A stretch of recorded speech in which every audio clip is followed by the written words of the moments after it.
جس روز ہم ان سب کو اکٹھا کریں گے اور مشرکوں سے پوچھیں گے کہ اب وہ تمہارے ٹھہرائے ہوئے شریک کہاں ہیں جن کو تم اپنا خدا سمجھتے تھے، تو وہ اس کے سوا کوئی فتنہ نہ اٹھا سکیں گے کہ یہ جھوٹا بیان دیں کہ اے ہمارے آقا تیری قسم ہم ہرگز مشرک نہ تھے۔ دیکھو اس وقت یہ کس طرح اپنے اوپر آپ جھوٹ گھڑیں گے اور وہاں ان کے سارے بناوٹی معبود گم ہو جائیں گے۔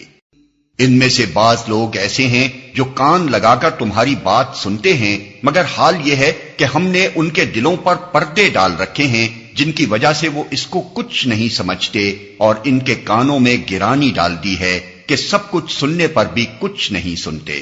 وہ خواہ کوئی نشانی دیکھ لیں اس پر ایمان لا کر نہ دیں گے۔ حد یہ ہے کہ جب وہ تمہارے پاس آ کر تم سے جھگڑتے ہیں تو ان میں سے جن لوگوں نے انکار کا فیصلہ کر لیا ہے وہ ساری باتیں سننے کے بعد یہی کہتے ہیں کہ یہ ایک داستان پارینہ کے سوا کچھ نہیں۔